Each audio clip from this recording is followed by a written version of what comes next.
Saddids. Something has been off with Path of Exile for the past 3 leagues, and Mercenaries has been a breaking point for me. Honestly, my last video was pretty bad, as I was just really frustrated with the game and wanted it done with. So I took some time off, played through the entirety of Death Stranding, and thought about it. Originally this rant was just going to be called the T17 Bad, and then blame all the game's problems on that. But as I thought about it, T17s are merely a symptom of a greater problem.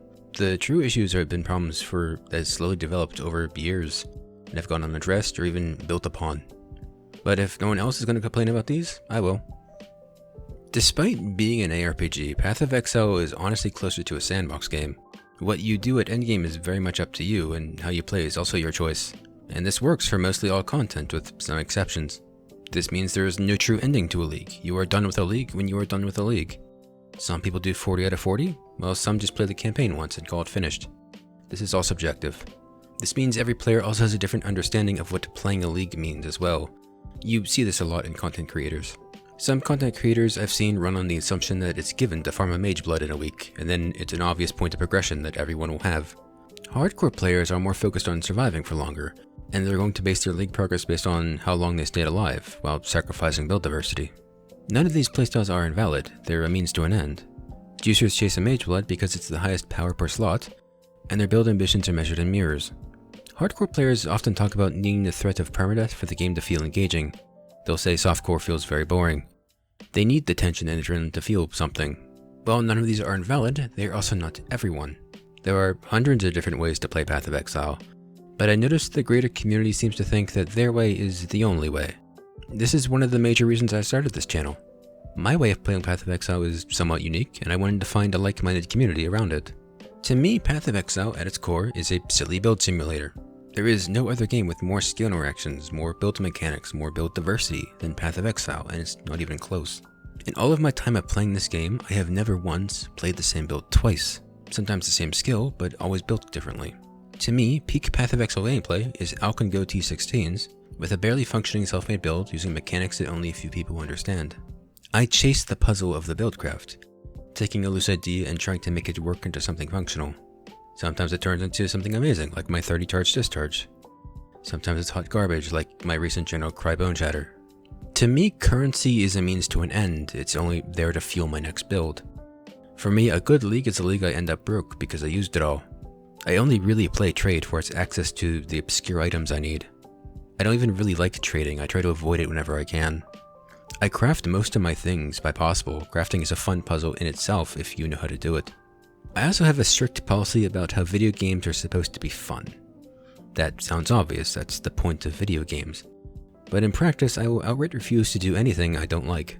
In an MMO, for example, I would level to max, try an endgame raid once, decide I don't like it, and then spend the rest of my time maxing fishing or something. This mindset developed due to a long time issue of optimizing all the fun out of games. I have been kicked out of a friend group once for metagaming too hard. I now have to constantly audit how much fun I'm having.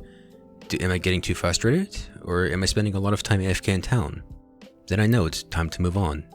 Path of Exile works really well with this quirk of mine, letting you block or ignore content you don't like while still being mostly viable. Another thing to note is that I make a lot of characters. In a league I enjoy, I will play around 5 to 8 different characters. Even on leagues I don't particularly like, I'll still play around 3. I spend maybe a week on each character before rerolling again. Due to my reroll frequency, my maximum level of characters is usually around 95 at most. This is due to me tending to build very squishy characters, but mostly just me getting bored. I always reroll to try new things, not as a way to push progress. I just get bored with builds fast, and then I get new ideas while mapping all the time. While a standard 1 to 2 build per league player would be further refining their one build, I would have re-leveled 3 to 4 times over. This means the vast majority of time is spent in mid-game, which is relevant for systems that are top-heavy, like gold. There will be a gold rant later. How much DPS is viable? Ask 10 people, get 10 different answers. From my experience, the answer is 500k. That is the minimum DPS to clear T16 maps Go. It won't do it fast, or well, but it will do it. What you want to aim for is a comfortable amount of DPS. It's about 2 million. This will take care of 98% of all situations with only a few outliers causing you problems. 5 million DPS will remove almost all of these outliers, and at that point it's probably better to focus on movement speed or juicing your maps harder. This is all PoB Pinnacle Boss DPS for reference. Actual DPS is much lower due to damage uptime, which is rarely being considered. Your PoE DPS runs on the assumption that you are always attacking, but only a few builds can actually do that, mainly totems, brands, dots, and minions. Self-cast and attack builds always lose damage while moving, and they do a lot of moving. It's always a good idea to be roughly aware of what your damage uptime is, as it's effectively a less multiplier not only for damage. 2 million DPS is rather easy to achieve if you know what you're doing. That means nearly every skill in the game is viable, with the exception of non-functional ones like Conversion Trap. I stand by the statement that there never has been a game with more build diversity than Path of Exile. That is, if this is the standard. This changes dramatically when the scale moves. Running only 2 million DPS, you will still run into rares that resist most of your damage, forcing you to slow down. But these only slow you down, some are much worse. In video games, there are mechanics that are multipliers based on the balance of the player and how they're doing. A win more mechanic is a mechanic that makes an already succeeding player do even better. In PoE, this would be like Rampage or Corpse Explosion. They make already good clearing builds clear better by using previous kills to fuel the next kill. This is usually juxtaposed by the opposite of a lose less mechanic. This is one where the player assumes they're going to lose and they're trying to dampen the consequence. In Path of Exile, this would be like Castle and Death Portal. This is nearly always a bad choice, as the resources could be better spent in not losing to begin with. PoE, on the other hand, has the strange habit of adding lose more modifiers on enemies. These mods exist only to make bad builds even worse, but do nothing to high performers. Take Flask Siphoner, for example, a rare mod. Lose 6 flask charges every 3 seconds. This mod only does something if the fight lasts longer than 3 seconds. A weaker build will eventually run out of healing due to the loss of flasks. The weak get progressively weaker over time, while a strong build didn't even notice it. In every single zone or boss, there is an invisible DPS check you have to meet. The number is determined by your atlas, enemy types, the map mods, the rare mods, and any other mechanic in the map. If you do not meet this check, you experience exponentially harder content. This scales from slightly slower clears to just outright bricking the map. Alternatively, if you exceed this check, you experience the exact opposite, exponentially faster clears with almost no difficulty. Even without lose more mechanics, doing less damage is already bad. This is a game about speed clearing. Killing a circle fight isn't a win because the real metric is how many per hour are we doing. So not only are you already losing, but a good half of the game is dedicated to just kicking you while you're down. One lose more mechanic in particular has been a constant annoyance for me for years, the only one that can truly brick your maps, enemy health regen. Unlike the mechanics to just lower your damage, this is effectively a flat negative DPS, scaling off the enemy's max HP. And unlike your DPS, this has full damage uptime. So while the other mods just make you slower, this one outright competes with you. And if you lose the competition, you just bricked your map. This mechanic alone is why there is a minimum viable DPS. There are only really 2 times when this is a problem. Early on when you're progressing your atlas, and then later when you start using. But I'm just going to focus on early on for now. The main problem is Maven. The healing on map mods and enemy rares is annoying but manageable at these low levels, but Maven is different. You can't just ignore Maven because it's required to get watchstones and unlock both the altars. When Maven's in your map, she picks a handful of buffs. It seems to be a limited amount from a larger pool. One of the ones she can get is healing. From my experience, it looks about 15% heal. The wiki says the cooldown ramps the more she uses it, but I have not seen that. It seemed pretty consistent. If I have issues out damaging the heal at the start, I still do 5 minutes later, and it's just a complete waste of time. If Maven heals more than my TBS, I just leave the map early and call it bricked. Bricking this early also means not having a replacement most of the time, as you're going up the tiers. Even worse if this is a boss you're bricking instead. So at this point you're probably saying, why not use enemy life regen reduction? And yeah, that's a stat, but I argue not only is it not enough, nearly all instances of this stat are traps. Despite my whining, this is actually a fairly rare problem. Any investment into anti-healing would affect less than 1% of your gameplay. It's just that 1% bricks your map. It'd be far better to invest it into more damage instead. The first thing people do when they find an enemy with too much health regen is they leave the map to buy a level 1 Frostbomb. Assuming you have the Sagas, Frostbomb is a pretty miserable fix. It's a 75% healing reduction with a 5-second duration, meaning you have to constantly reapply this, and this eats into your damage uptime. It's especially bad if you're also juggling other debuffs like a curse or a totem. It's okay for a bad rare, but it's very bad when dealing with Maven. This is because she heals in a large burst with a long cooldown, so you have to try to predict her heal when it comes, or always keep the debuff up, which is even more annoying. I have always found Frostbomb far more of a hassle than it's worth. The other methods aren't much better. The secondary buff on the Slotha Pantheon is a 50% reduced, but how often have you found a Divine Vessel while progressing your Atlas? I always end up buying them after I finish it. Even then, I'd rather spend my first vessel on freeze immunity. A couple Chaos Vessels costs could instead be put towards an upgrade, which would probably give you more damage overall. The tree has masteries and neither are good. There's one on regen, but if you're taking regen nodes you probably want the 50 flat instead. There's one on mark mastery, but it contests with frenzy generation. In both cases there are better choices in the mastery itself than the regen reduction. There's a notable by elemental overload that gives you literally nothing for 3 points. Alternatively, you could take the cast speed that's right next to it for the same 3 points. There's an Eldritch suffix on helmets, but you can't afford to gamble on that, and your helmet probably sucks. So obviously, the solution is to only ever play a cultist. You get the point I'm going for. When you're doing 300k damage and enemies are generating 50k, it's better to push for 350k damage than trying to reduce the heal. Not only does the damage fix the regen problem, it also makes more clear speed and gets you closer to minimum viable damage. Even late game where my economic nitpicks don't matter, it's still better to build more damage. Enemies cannot regenerate life per second if they die in one shot. If you're doing high DPS, it's a free mod, but if your damage is lower, you now have to have a constant pressure on enemies to kill them off. It's been hard to find roll numbers for T16 maps, so I'm just going to use Shaper and Maven for calculations.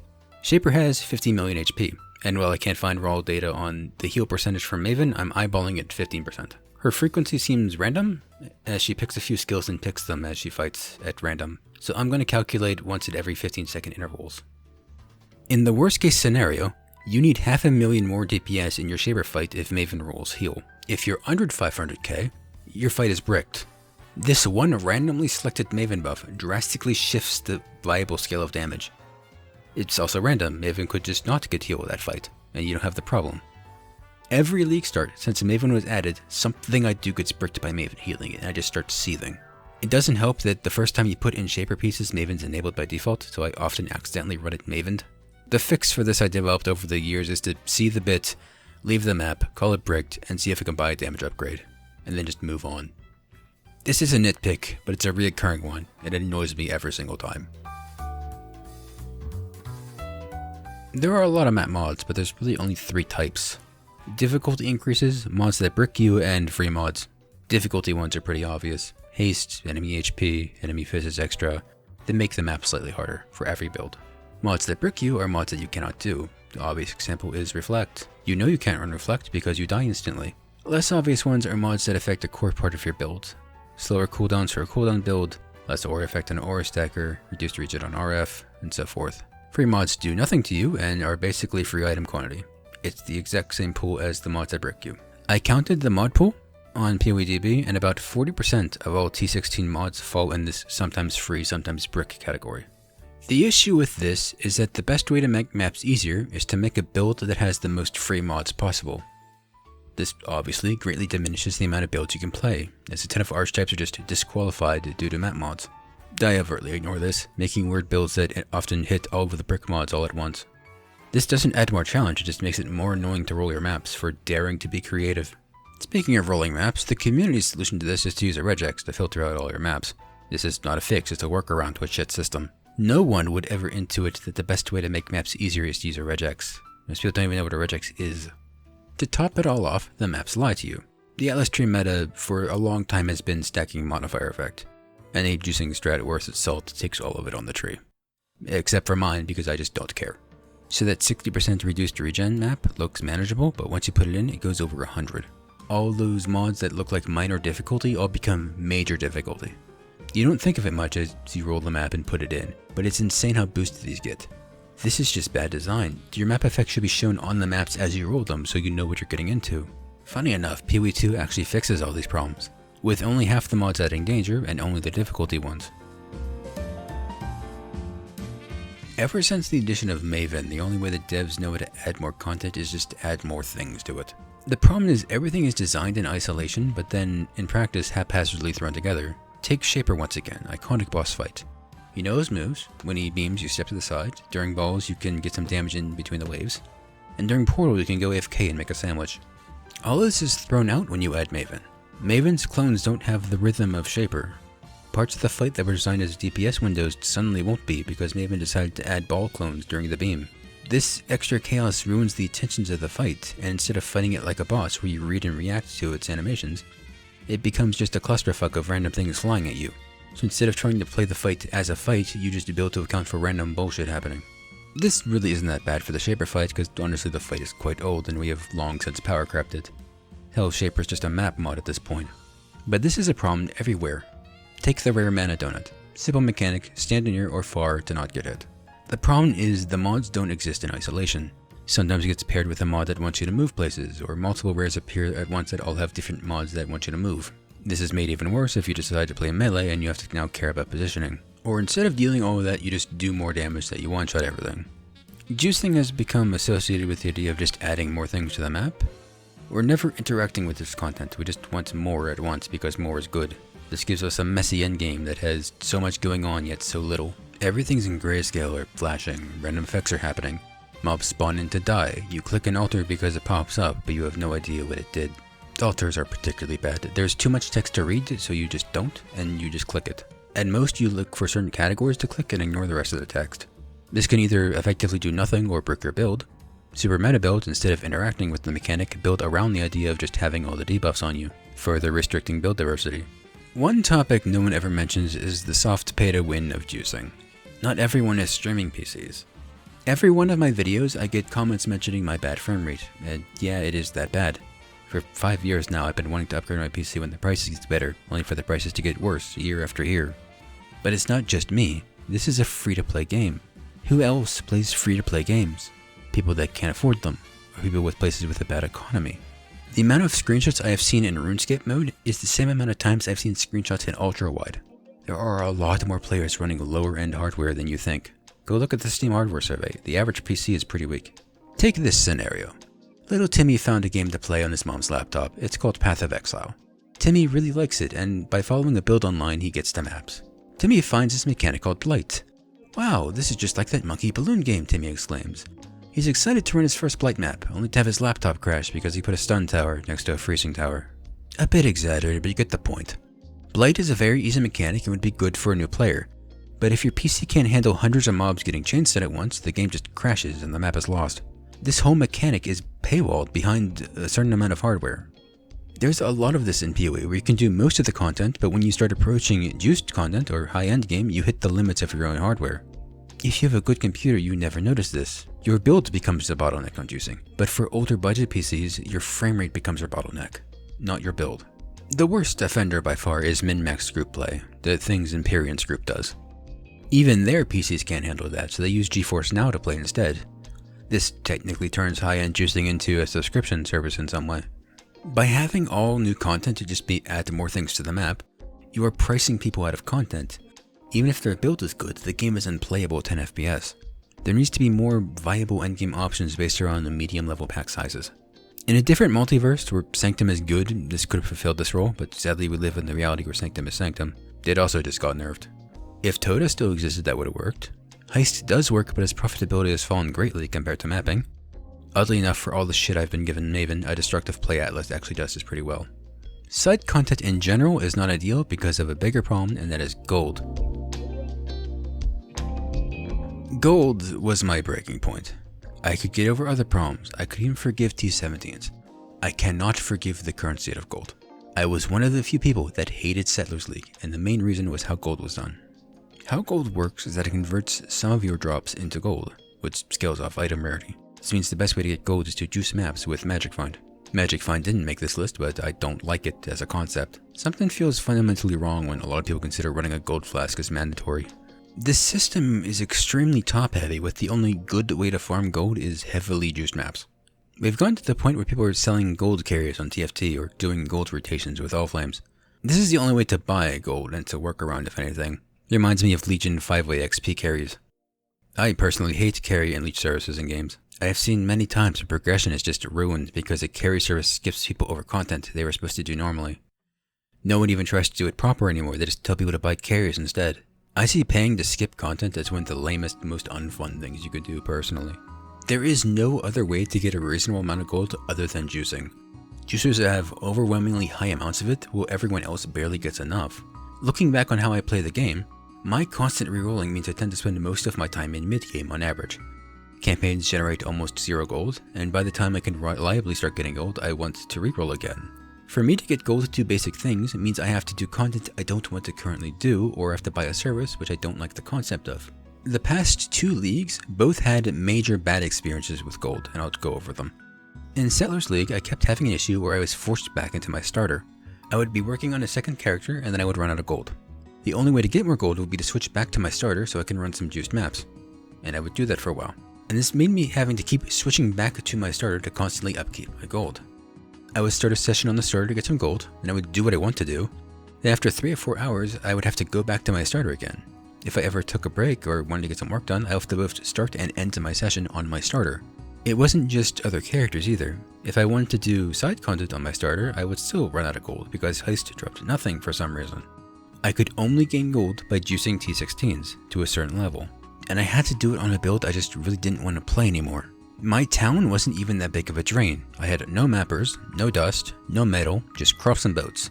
I still have never seen the settler mapper boss despite putting in a couple 100 hours in that league. Honestly, I could have probably dropped the boats as well. Even that was still too much. The only reason I kept the town up was to progress challenges, and I think I gave up at one point shortly before I quit. The most recent league, Mercenaries, I started Stormburst Totems. It's a pretty safe starter, but around the end of the campaign I noticed the Stormburst Totems were giving a lot of lag. So early white maps I decided to respec into Flame Blast Totems. Not a big respec, just switch out Duration and Lightning for cast speed and fire. I was even going to keep the Mind Over Matter defensive layer from Stormburst because I just liked it. This would have been a 22 point respec. I had some respecs from the campaign, so let's say I only needed to buy 15. The new lower regret drop rate meant I had none and no currency to buy any, which were expensive at the time.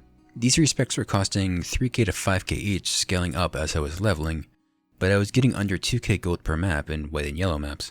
And only that, my mercenary was dying all the time, costing 5k to revive each. At some point I just gave up on my merc and did all of my yellow to red progression without a merc, slowly respecing, and I didn't even finish till mid to late reds. If this was before the patch, I would have found enough regrets in the campaign to do at least half of it, and I could have easily bought more for pennies. Instead, I got stuck in this gold limbo that restricted my play. I basically had no merc for map progression, couldn't hire a new one, and I couldn't use the currency exchange at all, and Settlers was just dead. Even worse because my starting atlas was a Settlers one, because I liked the look of Reflaner's bargains, and I was expecting them to have properly balanced Settlers, which they didn't. It's even worse than ever. And then while we're here, let's talk about Settlers. I don't hate the idea of Settlers, just the execution. I like town building and management games. I want to like Settlers, but I cannot. Other league mechanics, if you're interested in it, you take it on the tree and then you're doing it. Settlers on the other hand, you need mainly gold, which you don't get any more of. Ores are still useless, even more than in Settlers League where they don't give you bonus gold. The mechanic in maps and town feel so disjointed. Compare it to Heist. Heist chests give you contracts to do, and the currency to run them. Settlers ores give none of the currency, and a resource you don't even need.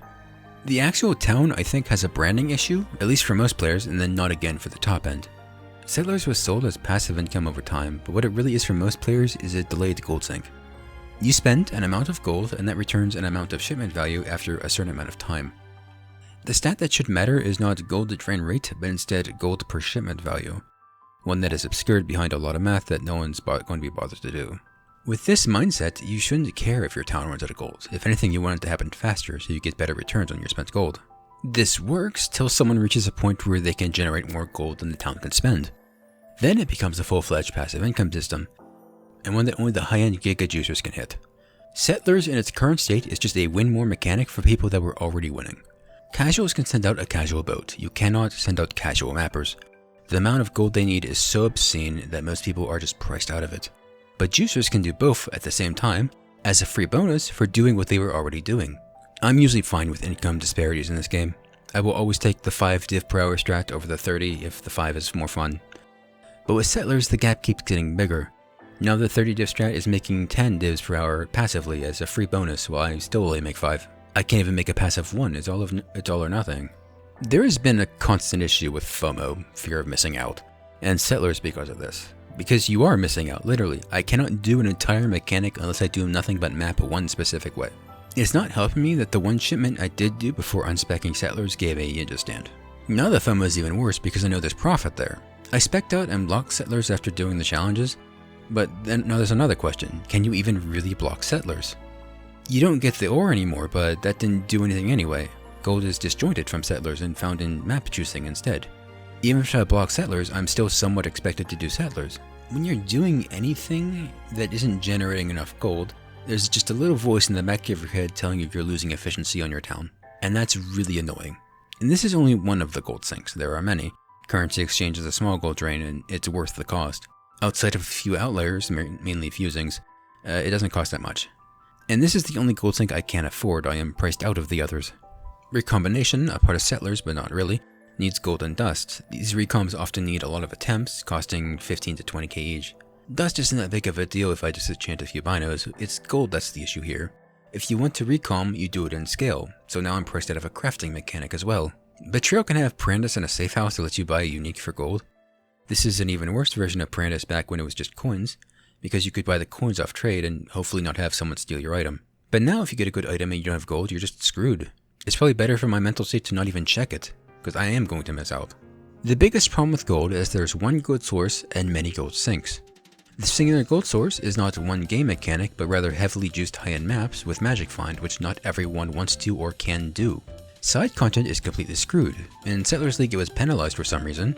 They removed the penalty in Mercs, but I don't think anything changed at all. I still make 0 gold in Heist. I cannot spec into more gold like other mechanics. I could spec into Settlers and it doesn't let me do Settlers. The whole thing just feels horribly balanced for anyone but mono-builded users. When I complain online or on Reddit or a Discord about gold, I always get the same response. Just work on your build a bit longer, get some upgrades, and you could do a T17, or something along those lines. While these comments are in good intention of helping, they completely miss the point. I don't want to aspire to this content. I want to ignore it, just as I always have, and just as I always will. I detest T17s. It is, in my opinion, the worst addition this game has ever had. Its only redeeming factor is that it is ignorable. The past 3 leagues I count Frisha, I did not unlock the map slot for doing a T17. I had the maps, I had a build that can do it if I tried. I just didn't want to try. I could have bought a carry if I wanted to, but I just don't care. This rant was originally just going to be about T17s, but as I wrote the script and did more research, my problem really isn't T17s. I hate T17s because not only do they do every single problem on this list, it doubles down on all of them. Lose more mechanics get magnified even more. Energy shield is now an issue in T17 as enemies can go invulnerable, and it's stacked with health regen, so now they have an obscene amount of recovery. And because the mobs are much tankier, the minimum viable DPS is now 10 times that of T16s. Map mods are now even more specific and restrictive. Before it was complaining about slightly increased cooldowns, now these mods just directly kill your archetype. Or they just add globally unfun things like having Maven everywhere or Flask Meteors. And then all of these mods then get scaled up by map effect. Rerolling the maps is now needlessly annoying as only Chaos's work. It rewards adding even more random bullshit into your maps. Same issues with T16s, now just more annoying for no reason. There are now bosses that are also affected by map mods. Same issues with overlapping rare mods. These bosses were designed in isolation with no map mods, and now they just have them added haphazardly with little to no foresight. And top it all off, this is by far the most rewarding content. Usually that's fine, harder content should be more rewarding. But because gold scales directly off drop rarity, this becomes the best source of gold. It feels like gold is balanced entirely around the T17s existing, and that you're going to do them. T17s were sold as optional, aspirational content, but that's not how the community treats it at all. Instead, it's being treated as a part of linear progression, something you will always progress to. I see starter builds with sections dedicated to transitioning to T17s, or builds being graded entirely around their T17 viability. With the addition of T16.5s, it feels like it's gotten even worse. Now with middle ground content between the 16s and 17s, we're reaching a point where T16s might not even be endgame anymore. Instead, it might be more late to mid game. Remember how I play this game. This is a build sandbox to me. I claim that there is no other game with more build variety than this one, but the community sentiment is that the build meta is very stale. If you look through the lens of T17 viability, then yes, it is very stale. To be T17 viable, you need like 10 million DPS minimum, hardcore level defenses, and you can't use mechanics that are countered by map mods. This crushes build diversity, and all you're left with a bunch of safe, boring builds that don't really use interesting mechanics in my opinion. I briefly mentioned T16.5, but I was really disappointed with them. I was expecting a new map mechanic, instead I got a chimera of old mechanics I didn't particularly like. After I saw T17 mods, I was just immediately annoyed and didn't do them past tutorials. I could probably get used to it if I gave it more time, but I just really didn't feel like it. They did feel slightly easier to roll than with the limited time I had to play with them. Not really the worst, but I'm not really excited to do them either. I don't care about loot, you can get loot anywhere, it's on the floor. I care if the content I play is enjoyable or not. Unlike other sections, I don't really have raw data or experience to go off here. When I don't like something, I'm not going to keep playing it to figure out in detail of why I really don't like it. It mostly just fails the vibe check. Content isn't fun and heavily restricts builds, which are both the reasons I'm even playing this game. I'm no game developer, but that's not going to stop me from proposing fixes from the comfort of my armchair. I would love to say delete T17s and end the video, but that's not really the problem here. Although a keystone that blocked T17s and gave more gold would fix most of my issues. One question I have: should damage be the answer to all problems? I feel like everyone tries to actively avoid participating in enemy mechanics by just building more damage. Should that be the fix to everything, or should going fast also have a different penalty? Lose more mechanics are bad because it disproportionately affects builds that are already performing poorly. I propose these should be turned into win less mechanics instead. Take Flask Siphoner for example. What if instead of degenning flasks over time, it was instead a lose flasks on kill aura? Now if someone zooms by and doesn't prioritize the rare, they lose all of their flasks. Well, a weaker build really wasn't killing that much to begin with. Alternatively, instead of an aura, what if it was a debuff on kill? So 15 seconds after you kill the rare, you lose flask on kill instead of gain. People going lightning speed would be heavily punished, while people going slow won't notice. I do think GGG heavily misused on-death mechanics by making them always do damage.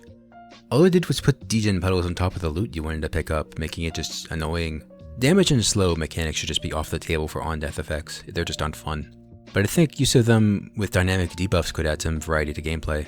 There should also be a magic find as inverted debuff thrown in there because it'd be really funny. The fact that enemy health regen can brick maps is an edge case that needs to be squashed. Enemies should gain regen reduction over time as they heal, eventually becoming heal immune. Maven should also have a limited use to the amount of time she can heal. The issue isn't enemies healing, it's that they can heal infinitely. Map mods I do think need a rework. I would remove all the map mods that situationally affect only some builds and replace them with mods that affect every build. For example, instead of increased cooldown recovery, what if we instead added a +1 second cooldown to all travel skills, including ones that don't usually have a cooldown? This mod would be annoying for sure, but it would affect every single build instead of just the cooldown builds. I also want to propose your belt is disabled as a mod because it would be really funny. Map mod effect should be reflected on maps as you roll them, while the base stats should be viewable by holding Alt. Just use whatever the map effect of the last map you ran was. That should be close enough for most scenarios. I would like it if map effect was just less across the board. It doesn't really feel fun to me and I'd feel railroaded into picking it every time. There needs to be more viable endgame systems based around less density. Usually side content fills the role, but has fallen off drastically compared to juicing maps, especially since the addition of gold. Making side content slightly better and making gold equal to mapping would fix most of these problems. Blight really needs a rework where it fixes the performance issues and changes stun towers to not be lagfests. The Sanctum nerf was probably too much, but who even likes Sanctum anyway? I don't know how GGG can make the only roguelike where you get weaker over the run instead of stronger. It's like they missed a memo or something. Gold by far is the most issues. It's far too top heavy and too rewarding on top of it. There is one gold generator and many gold sinks. Gold should be normalized around 6 mods at T16 maps with a strong diminishing returns past that point. Side content income should also be pegged to this point as well. The only way to increase gold gains should be Atlas mods and content specifically designed to give gold. All instances of talisman rewards can be safely exchanged for gold. Alba's treasure room should give gold instead of the 3 chaos it's currently giving. Bags of gold should be a grand heist reward, and we should bring back Perandus Manor as a gold generating map. There's probably some other good places to put it, but there just needs to be more gold everywhere. Settlers is just a complete mess, and there's many ways to fix it. I have no idea why it was even ported over to begin with, which gives one possible solution: just delete the town. It doesn't even make sense to be a core mechanic to me, but let's say we have to keep it. I would fix the problem by moving off of the gold standard and onto the heist standard. Instead of costing gold to run, it now uses Kalgurn fun bucks that are only dropped from ore patches. Unlike gold, this is tradable, and also ties the mapping mechanic to the town. Now blocking settlers actually blocks settlers as you need the fun bucks to run the town. I got nothing for T17s. This is just not content for me, so I have no authority to order a fix. All I want is it to be ignorable. Instead, I would describe the content I would have wanted instead. What if instead of T17 mods, it picked one of them as a theme, and this theme could be its own map affix? Prefixes would be the same as normal maps, but all the suffixes would instead affect the map's theme. For example, say the theme is Shaper Touched. Possible suffixes would be Beam Width, Shaper Ball GMP, or Elder is also there. This would make the content that is more concrete and less random bullshit flying everywhere. Something with rhythm and patterns that you could predict and build around or play around, not just random bullshit everywhere. Usually when people go on these autistic rants about the deep video game mechanics, it usually ends with the person swearing off the game is dead or something. But for me, it's really not that bad. As long as they add new skills and items, I can keep doing my thing regardless of all these issues I have. It's just, my play space keeps getting eroded every patch. New content comes out and it's not for me. I can't sustain a basic new resource with my playflow. Mechanics I like are getting power crapped, and by the newer things I don't want to play. The last time I got content that isn't a new build that I actively like to do was Toda. And that didn't even go core. If you look at the stuff that went core, the last one I liked was probably Heist. That was 5 years ago. 5 years since I had a new thing to play. Yeah, I had a ton of builds, but it's doing the same old content for me, as I don't like any of the recent stuff. Despite there not being a league for a full year, I still feel just as burned out as I did before, and this is probably why. Someone can only do so much of the same thing. It's not like I lost complete interest in the game. Just while writing the script, I got distracted by Path of Building at least 5 different times trying to make a new build. I could even argue that Path of Building is my new favorite game. My passion to make builds is there, I just have nothing to play them in. And that's about all for this one. Now that I had a month to think things over, I might go back for one more character just to reaffirm my views. Maybe give T17.5 a fair shake this time instead of just rage quitting it. I already bought the gear for a build I made before I quit, and it's just as scuffed as all my other builds are.